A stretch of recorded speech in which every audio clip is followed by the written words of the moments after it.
Muy buenas noches, amigas y amigos que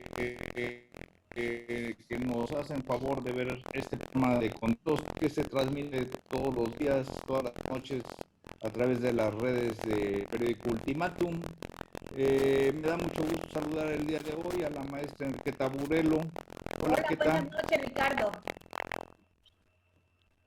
Y al maestro Gilberto Zavala. Y bueno, pues entre los diferentes temas que abre esta semana, creo que llamó mucho la atención el, el, el artículo de Tarot Político que hizo el director de Ultimato, amigo Ahmed Samayoa, eh, y que fue la primera plana del periódico del día de ayer, mencionando a los posibles aspirantes para las...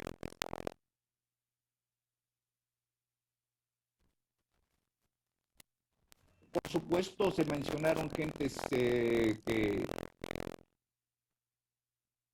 en el ámbito local para la elección del 2024. Y esto pues es consecuencia también de que el presidente Andrés Manuel López Obrador pues abrió ya la sucesión de presidencial, a raíz de que empezó a mencionar primero a Claudia Sheinbaum, a Ebrard, a otros integrantes de Morena, y también brincó diciendo aquí estoy yo y apuntándose el presidente del Senado, morenista también, Ricardo Monreal. Y esto, pues bueno, de alguna manera da pie a que acá en Chiapas también empiecen a barajarse nombres. Por supuesto, está el nombre de Zoé Robledo, está el nombre de Eduardo Ramírez Aguilar, se habla de Carlos Morales Vázquez, también se menciona a Plácido. Plácido Humberto Morales, se menciona a Brito Mazariegos, eh, ¿qué otro personaje se está mencionando? Y bueno, el día de hoy incluso se menciona a Patricia Patricia Armendáriz, ¿no? Armendáriz, y en fin, pues sí, y en fin, porque hay varios políticos que pueden en un momento determinado, bueno, incluso Sacil de León también se mencionó en esa lista que señaló Ahmed, y pues es interesante primero ver los tiempos. Si ustedes gustan, dedicamos esta noche primero a ver los tiempos de la sucesión. Propongo la relación de la sucesión gubernamental de Chiapas con la sucesión presidencial a nivel nacional y pues qué será cuáles serán los elementos que determinarán quién puede en un momento determinado ser el sucesor del gobernador Rutilio Escandón en el 2024, que en este caso sería el candidato de Morena. Señalo el candidato de Morena y bueno, también por qué no mencionar quién podría funcionar o quién podría levantar la mano y ser candidato por el Partido Revolucionario Institucional PRI, por el Partido Acción Nacional e incluso con otros partidos que están todavía vigentes en nuestra entidad. Entonces, si ustedes gustan, pues, ¿cómo viste este artículo, Keta, y qué comentarios te merece? Pues yo creo que es un artículo polémico porque también está adelantando la sucesión en el Estado, ¿verdad? Y eso causa pues resquemor, causa diferentes opiniones, causa que se empiecen a formar grupos. Por ejemplo, en el caso de Zoe, ¿verdad? Que se ha formado una carrera propia porque tenía el hándicap en contra de la situación de su señor padre, ¿verdad? De la renuncia desde, desde el poder, ¿verdad? Que le pidieron a su padre y que lo mandan de embajador a Argentina y que fue un gobernador de 3 meses. Recuerdo que fue un 14 de febrero, precisamente el Día del Amor y la Amistad, en el que Robledo renuncia a la gobernatura de Chiapas y entra Ruiz. Ruiz Ferro, ¿no? Y en el caso de Eduardo Robledo fue una situación muy desafortunada, dado que toda su vida había peleado por ser gobernador de Chiapas, ¿no? Le toca una situación muy difícil, una situación crítica.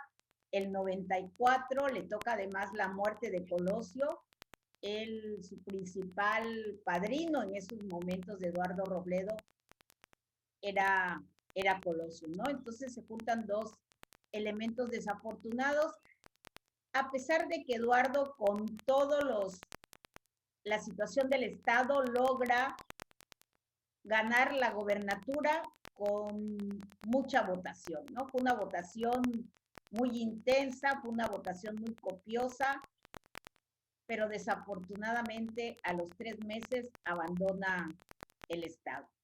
Sin embargo, hoy Zoe está haciendo su propia carrera, aunque creo que muy apoyado por su padre, ¿verdad? Quien tiene todavía un equipo de personas, como bien menciona ahí Tarot Político, ¿verdad? Pati Aguilar, una gente muy cercana a Eduardo Robledo, quien está también trabajando para Zoe desde ahorita, ¿no? Gavino, el hermano de Zoe, me imagino que de repente se vendrá a dar sus vueltas.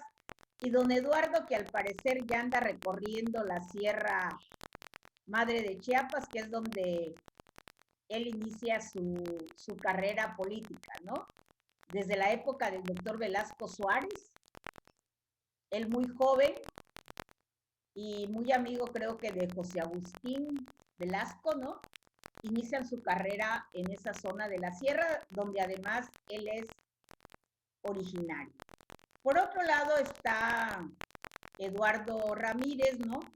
Que también ha hecho un trabajo ya desde un buen rato, desde que fue presidente municipal de Comitán. Aquí hablaba Ahmed de que Eduardo pues se ha acercado mucho a Monreal, que por el momento no es bien visto por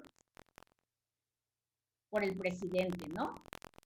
Que esa es su alianza fuerte ahí en el Senado. Pero a pesar de eso, yo creo que si ahorita preguntáramos, Eduardo diría, Ramírez, pues yo aquí estoy, ¿verdad? Estoy muy puesto, pues conoce muy bien el Estado. Estoy segura que en esta última campaña apoyó no solo a verdes, apoyó a priistas y apoyó a candidatos de diferentes partidos con vistas al futuro, que si Morena no le da la candidatura, hacer una alianza con otros partidos, ¿verdad? Y sale a relucir pues dos mujeres, ¿verdad? Sacil de León, pues en el caso de Sacil, senadora, ¿verdad? Que pues con el apoyo de sus hermanos y ha logrado posicionarse desde la Secretaría de la Mujer como diputada local, hoy senadora, y a Patricia Armendáriz, la otra mujer con una trayectoria muy importante en el sector financiero, que hoy es diputada por Morena, diputada federal por Morena. En una ocasión lo intentó ser por el PAN, precisamente por Comitán, con un partido que no tenía pues ningún posicionamiento en la zona, ¿no? Entonces Pati viene también de una familia política, su papá gobernador de esas cuestiones, de ese sexenio, ¿no?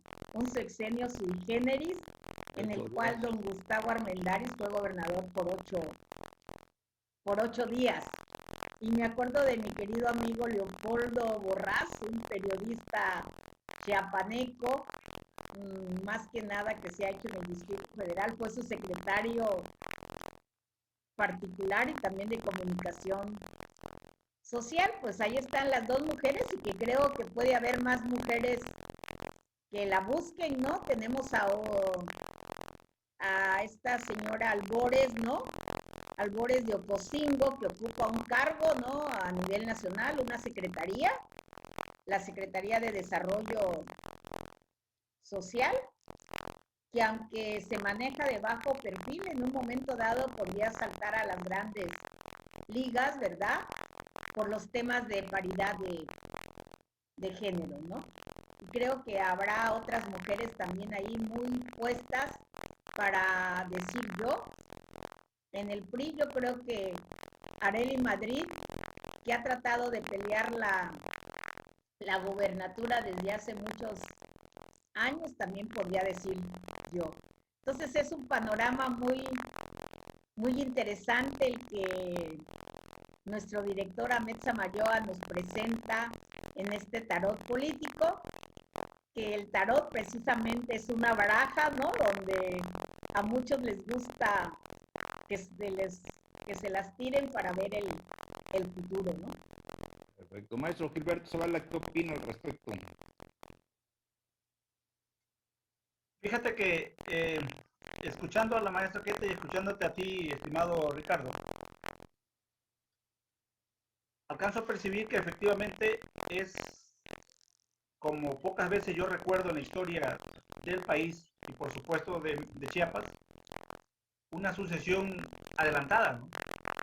Es decir, apenas vamos a llegar a los 3 años de gobierno federal y estatal, y tanto el presidente como los actores interesados pues ya están hablando de la sucesión, ya están hablando del relevo de los gobiernos federal y estatal.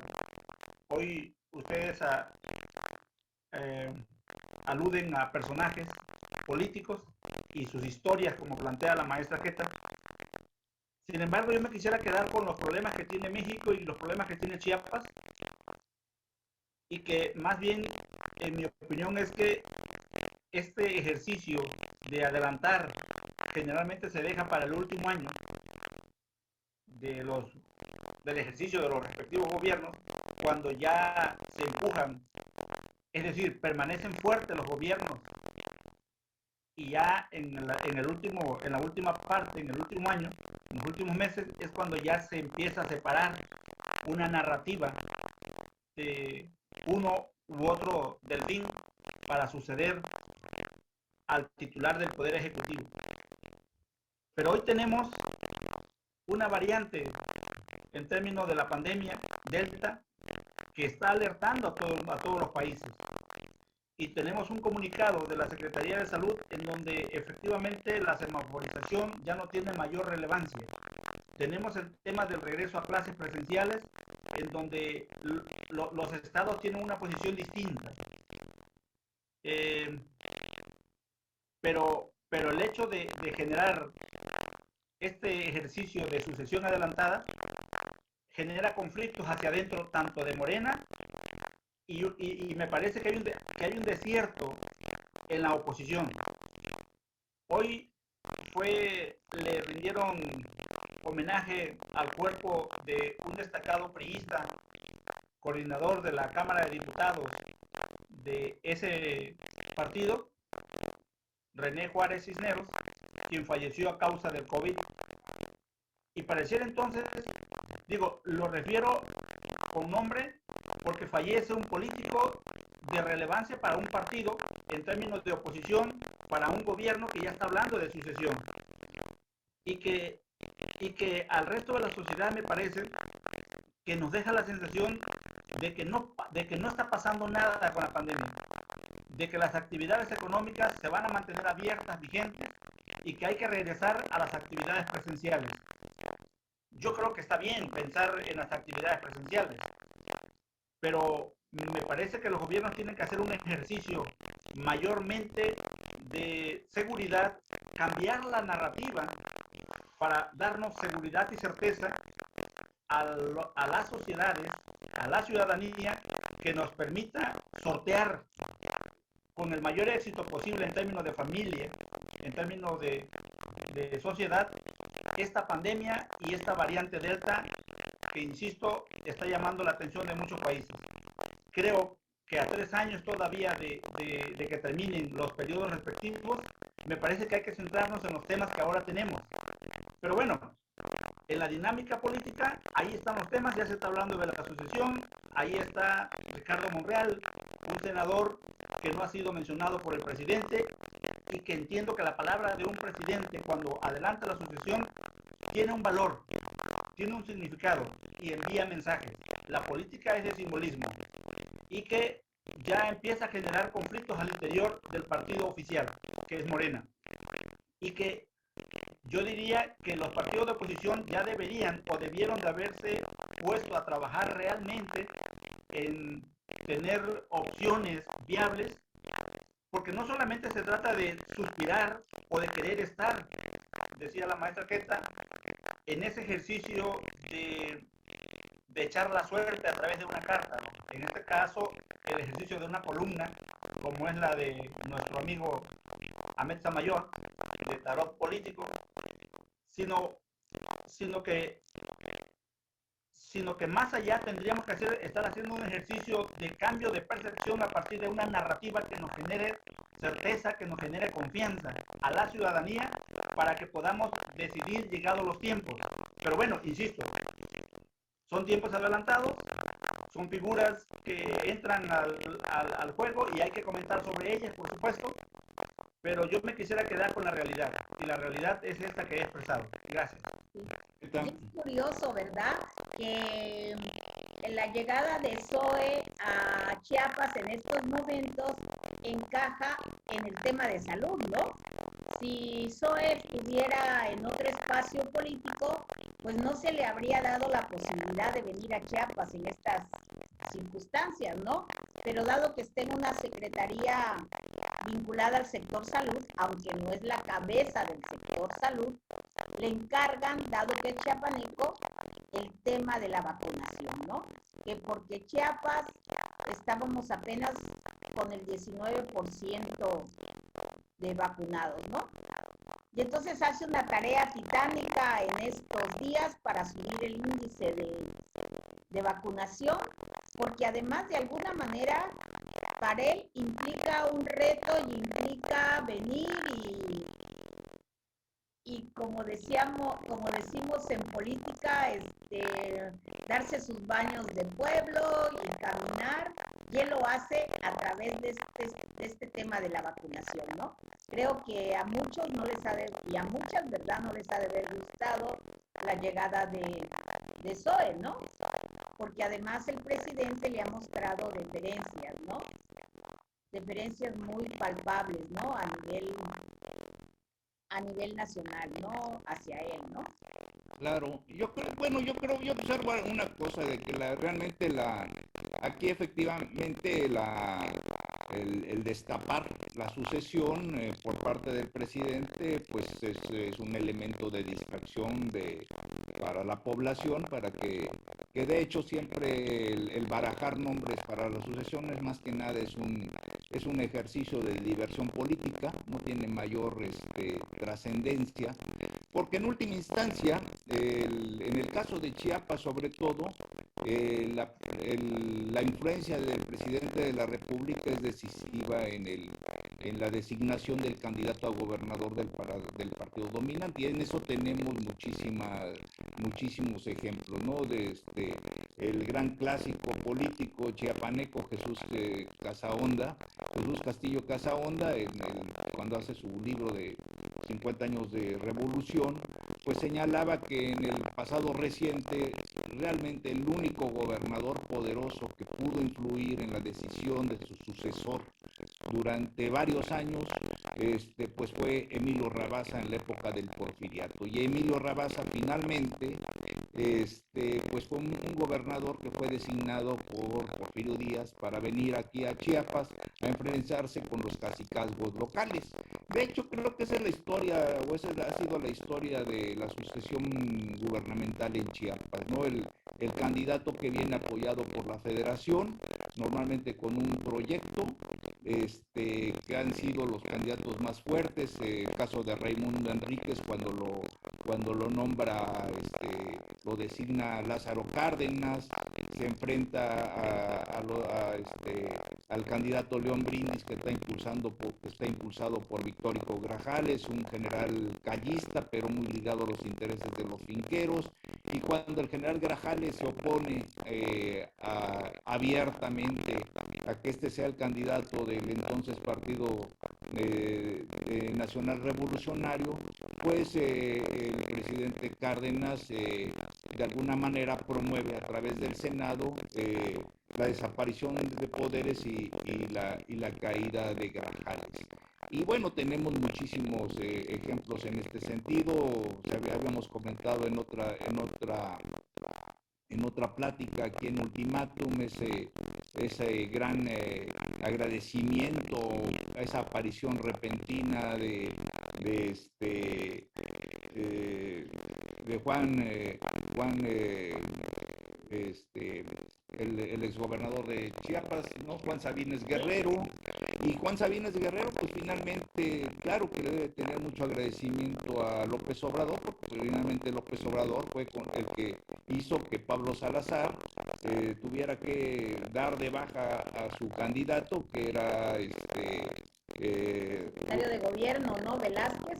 Rubén Velázquez, y darle la entrada, o sea, bajarlo ya cuando estaba en plena campaña y darle la entrada a Juan Sabines Guerrero. Pero entonces, creo yo que aquí lo interesante, por un lado, es que a partir del año 2000, tal vez en algunas entidades de la República, con el debilitamiento del presidencialismo, se pudo observar un movimiento más intenso de los grupos políticos locales para influir en la sucesión de gubernaturas en sus entidades.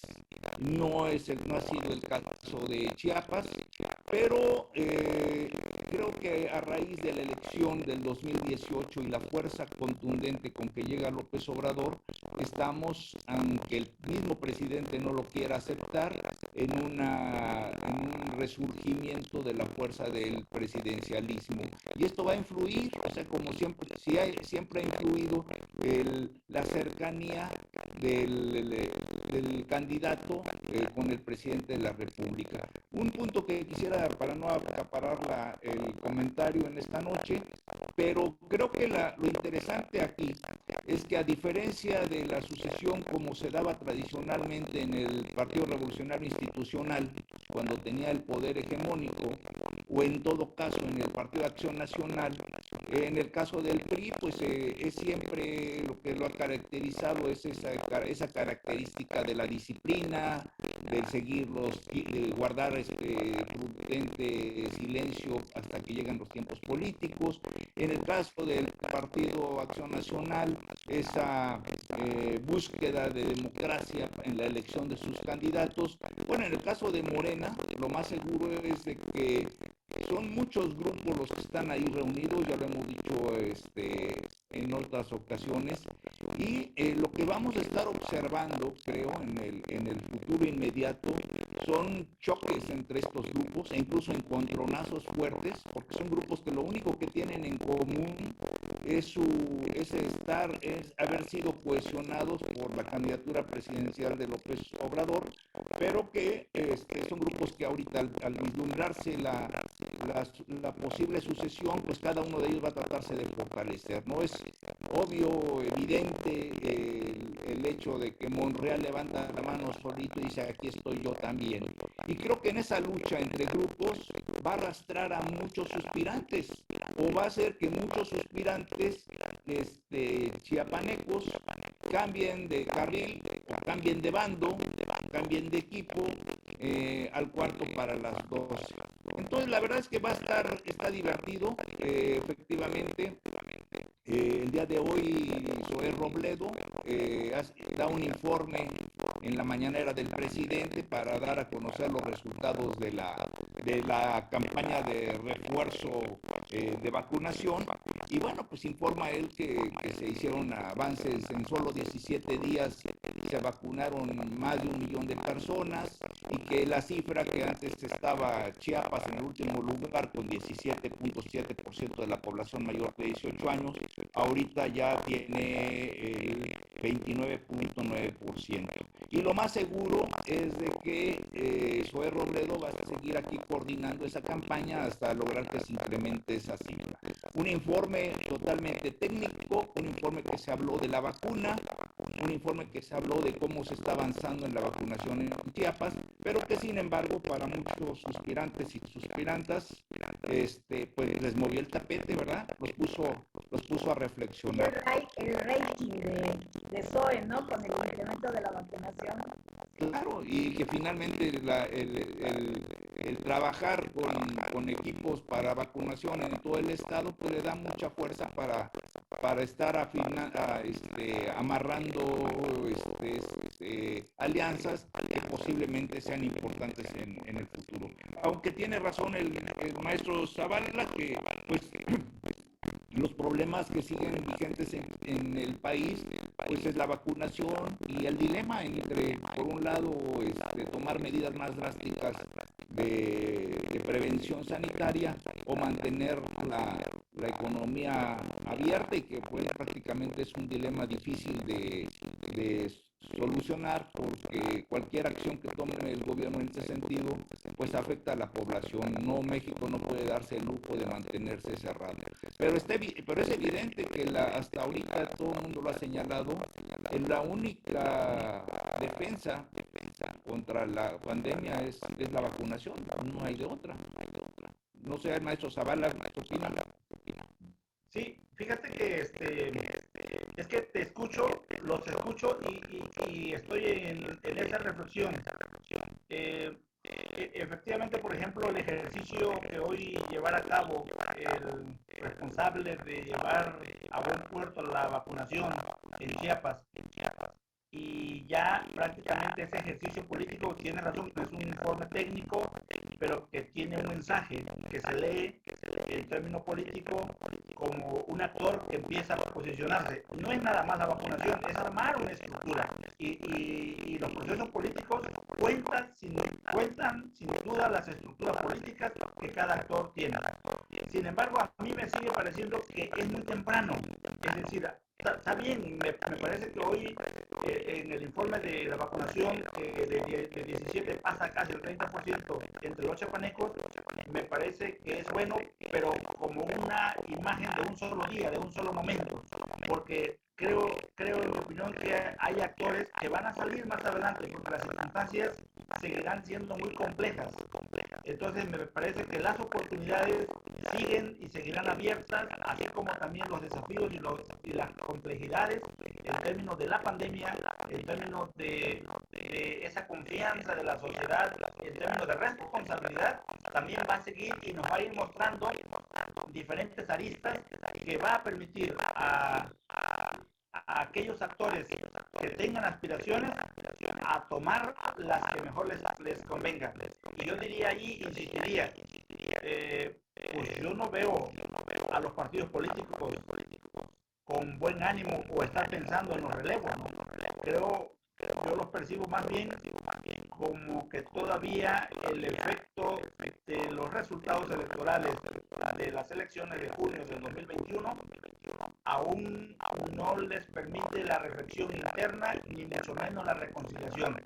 Creo que muchos partidos, entre ellos el PRI, hay broncas entre la dirigencia que está o estaba, no sé si seguirá quien estaba de dirigente, por la manera en cómo se apropian de las candidaturas plurinominales, el número de diputados que se tomaron, y que quieras o no, hay gente que está observando y que está viendo, y que yo creo que la gran bronca hacia adentro va a estar en los actores de Morena, y creo que sus aliados, como en el caso de los verdes, vamos a ver si no cambian también de bando, aunque me parece que ya tienen mensajes subliminales de apretarlos a través de la unidad de inteligencia financiera de la Secretaría de Hacienda.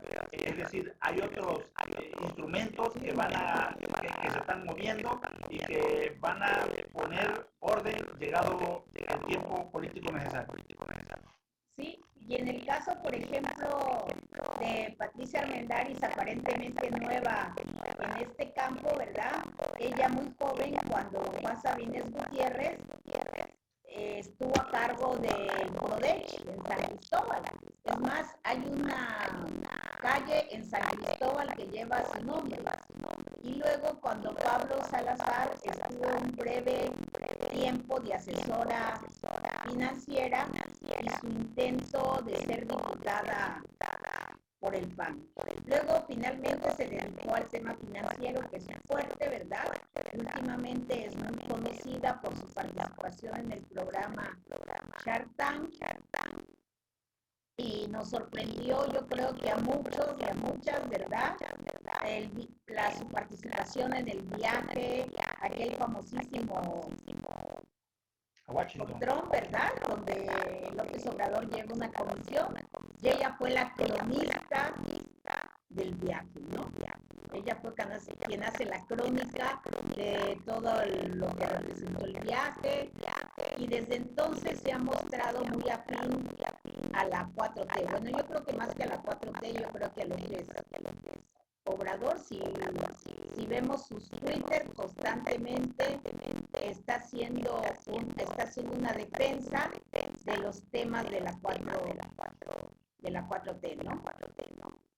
Sí, y efectivamente yo creo que aquí lo interesante es ver para dónde está, cómo va a ir cambiando, o se va reforzando, o se va debilitando la mirada del presidente ante alguno de los posibles suspirantes o suspirantas para el gobierno del estado de Chiapas. No es ninguna garantía, eso sí, claro. Y por supuesto, tal vez si en un momento determinado alguno de los aspirantes no es beneficiado con la bendición presidencial, posiblemente busque luchar por la candidatura y buscar la gubernatura. Y hay un dato, administrador Ricardo Mañarqueta. Quien sea quien resulte ser el candidato por el partido oficial al relevo de la presidencia de la República va a tener una opinión sin duda considerable y muy importante sobre el candidato a la gubernatura en Chiapas. Entonces ahorita todo el mundo podrá saltar y podrá decir, pero todo está en la perspectiva de quién vaya a ser el candidato presidencial llegado los tiempos. Sí, por lo menos antes era así, ¿verdad? Sí, y no creo que cambie. Derecho de veto. Yo creo que no cambia. Yo creo que va a ser fundamental la decisión del presidente sobre su sucesor y esto va a influir definitivamente en el gobierno. Que también no es para, muchas veces la simpatía hacia un candidato no es ninguna garantía, ¿no? Y me viene a la memoria el caso del general Enríquez Guzmán, que en cierto momento Lázaro Cárdenas lo impulsa, muchos intelectuales, el maestro Muñoz Cota, entre otros. Mújica también, ¿no?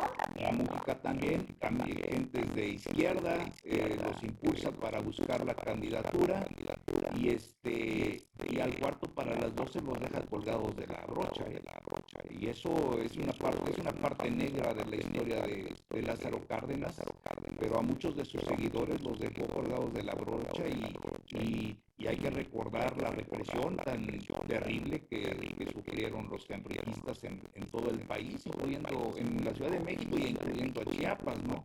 A mí me tocó conocer al maestro José Muñoz Cota, que de ser una de las personas muy cercanas a Lázaro Cárdenas, prácticamente fue sino que Lázaro Cárdenas dio instrucciones para que apoyara a Miguel Enríquez, y después simplemente lo dejó colgado de la brocha, y a partir de ahí el maestro Muñoz Cota perdió todo acceso a las canonjías y a los puestos públicos. Tuvo que sobrevivir dando clases de oratoria en la Escuela Nacional Preparatoria. Entonces, pues sí, ahora sí que la simpatía y la voluntad del presidente, al menos de los presidentes mexicanos, al menos lo que muestra la historia, no es algo lineal, sino que es bastante voluble, y quien está ahorita en buenos términos puede estar el día de mañana en desgracia. Pero bueno, finalmente creo yo que todo este asunto de los candidatos y precandidatos y precandidatas, pues va a ser una situación situación de diversión política, Pero, nos va a sacar de Ricardo, yo quisiera hacer un comentario. Mira. Si es Claudia Sheinbaum, la elegida por el presidente en el gobierno federal, los candidatos a los gobiernos, incluido nuestro estado, los pone el actual presidente. Sí. Si fuera Marcelo Ebrard ya fuera con canicas, tiene figura, tiene estructura. El que hasta ahorita no veo cómo vaya a ser el rey, porque un rey no se pone a sí mismo la corona, es Ricardo Monreal. Creo que Ricardo Monreal va a tener que como el salmón, nadar contra corriente para ganarse simpatías y reconocimiento, y si fuera él pondría candidato. Me parece que ahí hay cuando menos tres perspectivas distintas de quiénes serían los candidatos acá, dependiendo de quién sea el candidato presidencial. Si es Claudia, pone el presidente. Si son varones, van a poner ellos. Así es. Yo recuerdo que en una época Plácido Morales estuvo muy cercano a Ricardo Monreal, ¿no? Cuando en la época del PRD, ¿no? Cuando Ricardo Monreal se pasa al PRD y también Plácido se pasa al PRD, fueron muy cercanos en esa época. Yo si me lo permite, maestra Queta, yo diría que en el caso, por ejemplo, de este muchacho Zoé y Zoé sobre todo, digamos que como que hay una deuda histórica, nada más por su padre. En el caso de Plácido, ahora que lo mencionó usted, me parece que tiene talento, tiene experiencia, y él para Chiapas nos podría dar resultados. ¿Qué podría tener en contra el doctor Plácido Morales? A lo mejor su edad, pero para mí sería uno de los muy naturales para tratar de resolver y responder a tiempo con una visión institucional, con una visión de gobierno y leal al presidente de la República. Ahora, por el otro lado estaría esta figura de Eduardo Ramírez. Yo digo, yo no lo vería Eduardo Ramírez, a lo mejor sí como candidato, pero no lo vería como gobernador aún a este tiempo en el que estamos hablando. Insistiría, está muy a tiempo, falta mucho por hacer, pero en ese tiempo que estamos viendo esta imagen, yo me quedaría con esa percepción. Claro, y además es curioso porque en una época también Plácido Morales estuvo muy cercano a Eduardo Robledo, ¿no? Fueron de un mismo equipo, ¿no? Cuando fue la candidatura de Eduardo Robledo, Plácido fue presidente del PRI en esa época, ¿no? Y estuvo a punto de suceder a Eduardo Robledo. Plácido pierde por un voto, que eso hubiera sido histórico, ¿no? Una rebelión de parte del Congreso. Se nos está acabando el tiempo. Pero hay que olvidar que ese voto que perdió Plácido en su momento, pues fue porque venía una dirección presidencial bastante fuerte por parte de Sevilla. Bueno, pues es un tema interesante. Vamos a seguir a los candidatos y precandidatos y precandidatas a ver cómo va a estar este handicap rumbo al 2024. Y por supuesto, pues nuestro deseo de que todas las personas que están padeciendo el COVID se mejoren, que salgan bien, y aquellos que no se han ido a vacunar, por favor, váyanse a vacunar, porque es la única forma de enfrentar esta terrible pandemia. Maestra Queta, muy buenas noches. Maestro Gilberto, buenas noches. Mañana nos vemos más en un programa de Contexto. Gracias a quienes nos siguieron. Muchísimas gracias. Hasta luego. Buenas noches.